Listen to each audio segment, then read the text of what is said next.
I don't want to miss anything. I don't want to be last getting to breaking news. And so I always had my scanner on. That's how I would get there as quick as anybody else.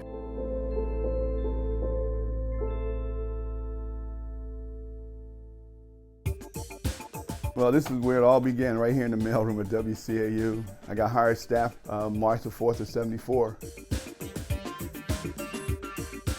And some mornings, the front page of the newspaper were pictures that I had done earlier on breaking news I did overnight. I made sure they were on top of the car so everybody would see it. I'll say, that's my picture.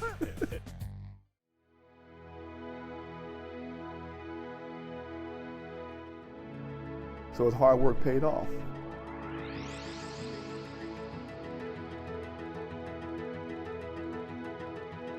All four of my brothers got hooked on crack cocaine back in the 80s, early 90s. The pain is most visible in the poorest communities in this city, where crack has become the drug of choice. I would go out on a shooting at night or early morning and find out that it was somebody that I knew.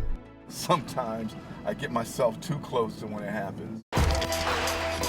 No newsman was closer to the move episode yesterday than Channel 10 cameraman Pete Kane. And I could feel the bullets whizzing by. I'm a news cameraman. You want to be able to get that shot that's going to tell that story.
Well, it's an honor to be here tonight. I really appreciate everything. You know, when I started on the street, this is what we had to communicate the assignment desk with a pager. Now it's an iPhone and everything else. I'm a behind-the-scenes person. I like getting out there, showing a video, telling a story. Every once in a while, I have to get on the news because my news director said, we want to get on. You know, you go in front of the camera, you do it. There's a lot of people here that are responsible for that. Paul Gluck, for one. My news director now, Anzio Williams. My news manager, Cesar. You know, they came in here, they wanted us to keep going and to tell this story. You know, I grew up in North Philly, you know, and that's where I can be found a lot of days. That's where I'm more comfortable. I'm going off script, but let me get going here. I would like to thank the broadcast pioneers of Philadelphia, especially Jerry Wilkinson, who I bugged time in and time out for the last 2 months about this. My family seated here, my daughter, Nikki, my lovely granddaughter, Sky Alexa Harrison, my cousin Eugene, he's a writer in Milwaukee newspaper, he just retired, my cousin Edna from Washington, my son Justin, my son Chris, my daughter-in-law Tiffany, my cousin Patricia, Ted Harrison, Sky's dad, my son Stephen and his wife are on their way. He's coming from Arizona. He's just got a job in Arizona for Wells Fargo, so he should be here soon. And my buddy in my kitchen at church, Fisher, Sylvester Fisher, Monique Braxton, which is a reporter I work with, that really, I think she and my daughter put all this together to get me up here. They know I don't like being in front of the camera. And also a friend of mine, a retired police officer that's with Mothers in Charge, which deals with, who helps people who have lost loved ones on the streets of Philadelphia. She's a retired police officer. She volunteers with them. Frank Goldstein, which is one of my mentors. When I walked into Channel 10 in 1973, Frank was one that took me under his wings, along with other people to help get me to where I am today. Bonnie Keller is a former reporter at Channel 10. She and I have been on the streets for years doing the same thing I'm doing now. Scott Tiffany, Bonnie's husband, was the guy in the control room who took in the live shots. I used to go live out of the trunk of my Crown Victoria. Breaking news, I'll be calling Scott in the control room, hey, Scotty, I'm out here. Pete, it's not gonna work, it's not gonna work. I would drive with that little pole facing downtown, getting a live shot in. We would get it on the air. Scotty went through a lot helping me with that. Buddy of mine, Mike Rogers, I met on the street a year ago. 2 months ago, out of the train wreck at 69th Street, people I heard 2:30 in the morning, and I post everything on Facebook. My news director likes it because he knows that when I'm out there, I'm doing it on Facebook. An hour later, half hour later, Mike Rogers comes out there when I'm trying to get interviews with the people from SEPTA and everything. He grabs a microphone. He helped me out that day. So to me, being on the streets of Philly, this is my hometown. You know, let me just go back and start where I was going to start, but I get carried when I start thinking about things. After high school, I enrolled at Westchester. I had to drop out after my freshman year to help my mom raise my 4 brothers. Because back then we had a very serious drug gang problem in the city of Philadelphia. All 4 of my brothers got hooked on crack cocaine anyway.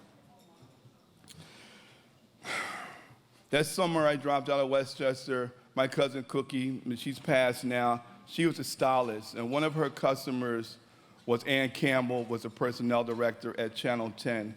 She called me one day and said, Pete, put in your Sunday best. You have a job interview at Channel 10. I got hired the next day by Ann Campbell and LaWanda Scales, her administrative assistant. I spent 7 years in the mailroom, doing the mail, doing everything else. From 6 to 9, I'm with the night school. I went to Penn State for Oregon for computers, Philly College of Art for photography, Marine Institute, a little school in North Philadelphia, was a beautician school. I took a journalism class there. I was the only student in that class for 2 semesters under a man by the name of Masco Young. He was a writer for the Daily News. But he saw my interest in what I was doing.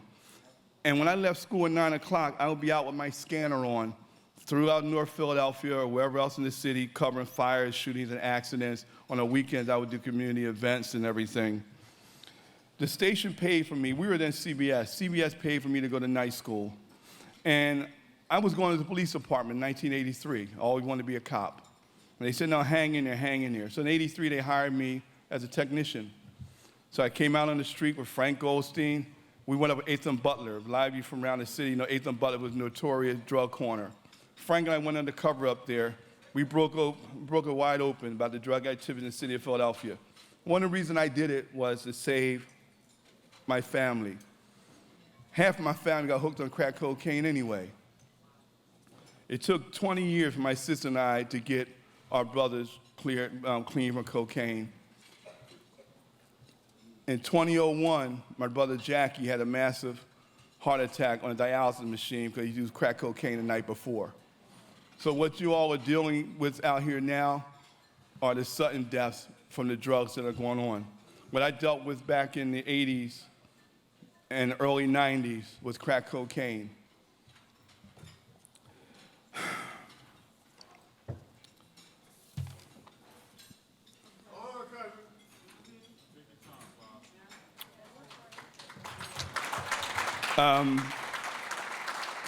Back in the late 80s, early 90s, Pat Battle and I, we did a series called Generations Cracked Apart. We went into Einstein Hospital in the neonatal center. We watched these babies being born prematurely.